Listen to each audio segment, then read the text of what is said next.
ये रही आपकी कहानी। अभी रिंकी की उम्र 4 साल भी नहीं हुई थी कि उसकी माँ ने उसका नाम स्कूल में लिखवा दिया था। वो माँ अपनी बेटी को हर जगह हर चीज़ में सबसे आगे देखना चाहती थी। रिंकी ने जब से बोलना शुरू किया था, उसके मुंह से निकलने वाला पहला नाम भी तो माँ ही था। माँ से माँ। उठते बैठते, खेलते कूदते, सुबह से शाम तक इधर से उधर रिंकी जहाँ भी जाती, हर जगह बड़ी बेकरारी से उसकी हर खुशी का ख्याल रखने वाली उस औरत को रिंकी ने अपने साथ के और बच्चों की देखा देखी मम्मी कहना शुरू कर दिया था। धीरे धीरे वही रिंकी अब जब वो स्कूल में पढ़ना लिखना सीख रही थी तो एक दिन उसकी टीचर ने बताया माँ से मम्मी होता है। उस दिन उसने घर लौटते ही ये बात अपनी मम्मी को बताई और पूरा दिन जिससे भी मिली उसे यही बताती रही कि माँ से मम्मी होता है। एक दिन रिंकी जब स्कूल से लौटकर आई तो उसने देखा कि उसके पापा बहुत परेशान हालत में एक कुर्सी पर बैठे हुए थे। उसकी मम्मी बिस्तर पर लेटी हुई आंखों से आंसू बहाए जा रही थीं। रिंकी को देखते ही मम्मी ने उसे अपने गले से चिपका लिया और जोर जोर से कहने लगी, मैं तुम्हें छोड़कर नहीं जाऊंगी, कहीं नहीं जाऊंगी, कभी नहीं जाऊंगी। मम्मी ऐसा क्यों बोल रही थी, किस लिए बोल रही थी, रिंकी की समझ में कुछ नहीं आया। पर मम्मी ने उस वक्त जो भी किया, पल भर को रिंकी की आंखों में भी आंसू आ ही गए। फिर एक दिन जब रिंकी स्कूल से लौटकर घर आई, उस दिन उसके घर पर बहुत भीड़ लगी हुई थी। उसके पापा एक कोने में बैठकर रो रहे थे। घर पर जिन लोगों ने भीड़ लगा रखी थी, सभी की आंखों में आंसू थे। रिंकी को देखते ही हर कोई उसे गले से चिपटाकर खूब प्यार कर रहा था। वहां रिंकी ने देखा कि पिछले कई दिनों से लगातार बिस्तर पर लेटी उसकी मम्मी को सब लोगों ने मिलकर जमीन पर लिटा दिया और उनकी आंखों को बंद करके उन पर सफेद चादर ओढ़ा दी। थोड़ी देर बाद कुछ लोगों ने मिलकर रिंकी की मम्मी को चारों तरफ से सफेद चादर से बांध दिया और कंधों के ऊपर उठा लिया। फिर थोड़ी दूर एक जगह पर जाकर मम्मी को लकड़ियों के ढेर पर रखकर आग लगा दी गई। रिंकी हाथ पटक पटक कर पापा नाम के उस आदमी की गोद से उतरने की कोशिश करते हुए लगातार चिल्लाती रही कि आग से उसकी मम्मी को दर्द होगा, उसे कोई वहां से हटा ले, पर किसी ने उसकी एक न सुनी। उस दिन के बाद रिंकी को उसके पापा ने उस दादी नाम की एक औरत से मिलाया।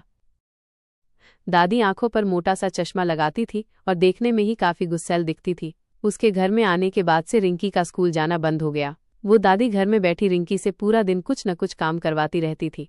थोड़े दिन तो वो दादी वहां उनके घर में उनके साथ रही। उसके बाद रिंकी को उसके पापा ने बताया कि वो दोनों दादी के घर रहने जा रहे हैं। रिंकी ने उन्हें मना करने की बहुत कोशिश की, पर पापा ने उसकी बात पर जरा भी ध्यान नहीं दिया। नए घर में आने के बाद रिंकी के सारे दोस्त भी छूट गए और वो पूरा दिन घर में अकेले बैठकर दादी के बताए सारे काम करने को मजबूर हो गई। थोड़े दिन बाद रिंकी के पापा ने उसको बताया कि एक नई मम्मी घर में आने वाली हैं। पापा की बात सुनकर रिंकी बहुत खुश हो गई। फिर एक दिन एक नई औरत उस दादी के घर में आ भी गई। वो देखने में बहुत सुंदर लगती थी और वो हमेशा रिंकी के पापा के साथ ही रहती थी। पापा ने रिंकी को बताया कि वही उसकी नई मम्मी है, पर ये मम्मी पहले जैसी मम्मी की तरह नहीं थी। वो भी दादी की ही तरह उसे खूब काम बताती रहती थी और कभी प्यार भी नहीं करती थी। हाय, कभी कभी जब पापा कमरे में होते थे तो जाने क्यों वो रिंकी को अपने बगल में बिठा लेती थी और खूब दुलारती भी थी, पर बाकी पूरा दिन वो रिंकी को बस डांटती ही रहती थी। एक दिन रिंकी ने ये बात अपने पापा को बताई तो अगले दिन जाने क्यों उस नई मम्मी ने रिंकी को एक छड़ी से बहुत बहुत मारा। उस नई मम्मी ने उसे पूरा दिन खाना भी नहीं दिया। थोड़े दिनों के बाद एक दिन वो मम्मी कहीं बाहर से जब घर लौट कर आई तो उसकी गोद में एक खिलौना था, आवाज करने, रोने, गाने वाला खिलौना। जब से वो घर में आया था सभी केवल उसी से खेलते रहते थे, पर वो मम्मी रिंकी को कभी उस खिलौने से खेलने नहीं देती थी और रिंकी को कोई पूछता नहीं था। हाय, एक बार रिंकी के पूछने पर पापा ने इतना जरूर बताया था कि उस खिलौने का नाम भाई था। कभी कभी रिंकी को भाई पर बहुत गुस्सा आता था और वो उससे जलती भी थी कि उसकी मम्मी, उसकी दादी और उसके पापा सब उससे खेलते हैं और रिंकी से कोई बात भी नहीं करता। एक दिन मम्मी बाहर कुछ काम कर रही थी, तभी वो खिलौना सोफे से लेटे लेटे खुद ब खुद गिर पड़ा और जोर से चिल्लाने लगा। रिंकी ने पास जाकर उसे प्यार से चुप कराना चाहा तो मम्मी अंदर आ गईं और उन्होंने रिंकी को बहुत बहुत पीटा।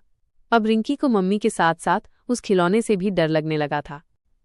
उस दादी के घर में रहते हुए रिंकी जब एक शाम को घर में झाड़ू लगा रही थी, उसने देखा कि उसके पापा दो लोगों के कंधों पर हाथ रखकर घर वापस लौटे। पापा के सर से लाल लाल पानी गिर रहा था। अगले दिन सुबह उसके घर में लोगों की भीड़ लग गई। लोगों ने उसके पापा को सफेद कपड़ों से ऐसे लपेट दिया जैसे एक बार उसकी मम्मी को लपेटा था। फिर सब लोग उसके पापा को उठाकर कहीं ले गए। वो चिल्ला चिल्लाकर सभी से पूछती रही, पर किसी ने कुछ नहीं बताया कि उसके पापा को कहाँ ले जाया जा रहा है। थोड़े दिनों बाद एक और आदमी उस घर में आकर उसके पापा की तरह रहने लगा। उस आदमी को रिंकी का भाई पापा कहता भी था, पर रिंकी की मम्मी ने उसे उस आदमी को अंकल नाम से बुलाने के लिए कहा था। थोड़े और दिनों के बाद रिंकी की मम्मी ने उसे खुद को मम्मी बुलाने से भी मना कर दिया। अब वो अपनी मम्मी को आंटी बुलाती थी। रिंकी अब पूरा दिन घर के काम करती थी, तभी उसे खाना मिलता था। जिस दिन उससे कोई काम गलत हो जाता, पूरा दिन उसे मार पड़ती रहती थी, कभी हाथ से, कभी झाड़ू से, तो कभी डंडे से। और एक दिन तो हद ही हो गई। उस दिन रिंकी का बदन ठंड से बहुत कांप रहा था। काम करते हुए उसके हाथ से चाय की एक प्याली गिरकर टूट गई। तब उस आंटी ने उसे चूल्हे की जलती लकड़ी से मारा। घर में घुट घुट कर जीती वो रिंकी धीरे धीरे बाहर नाम के शब्द को भी भूलती जा रही थी कि अचानक एक दिन खाकी रंग के कपड़े पहने कुछ लोग उसके घर में आए। उनके साथ एक आंटी जैसी औरत थी। उन लोगों ने रिंकी को जीप में बिठाया और फिर वहां से ले जाकर एक घर के बाहर छोड़ दिया। वो आंटी रिंकी को घर के अंदर ले गई, जहां रिंकी जैसे और भी बहुत बच्चे थे। 2-4 दिन में ही रिंकी को वहां बहुत अच्छा लगने लगा। थोड़े ही दिन में एक बार फिर से रिंकी का नाम स्कूल में लिखा दिया गया। रिंकी और उसके साथ के उसके जैसे और बच्चों का ख्याल रखने वाली आंटी रिंकी को अब बहुत अच्छी लगने लगी थी। एक दिन रिंकी ने आंटी के पूछने पर उनके बगल में बैठकर उन्हें वो सब कुछ बताया जो अब तक उसके साथ हुआ था। रिंकी की उन बातों को सुनकर आंटी रोने लगी और उसने जोर से अपने सीने से चिपका लिया। रिंकी अब बहुत खुश थी, पर एक दिन जब वो स्कूल से लौटकर आई तो आंटी के पास जाकर उनके गले से चिपककर रोने लगी। आंटी ने पूछा, क्या हुआ? तो रिंकी सुबकते हुए बोली, आज स्कूल में टीचर ने बताया माँ से मम्मी होता है। उन्होंने जब मुझसे पूछा तो मैंने कह दिया माँ से मम्मी नहीं होता। टीचर ने मुझे पूरा दिन बेंच पर खड़ा रखा। रिंकी की बात सुनकर आंटी ने उसे अपने गले से चिपका लिया और कहने लगी, हाँ बेटा, तू सही कर रही है। माँ से मम्मी नहीं होता, कम से कम तेरे लिए तो माँ से मम्मी नहीं होता।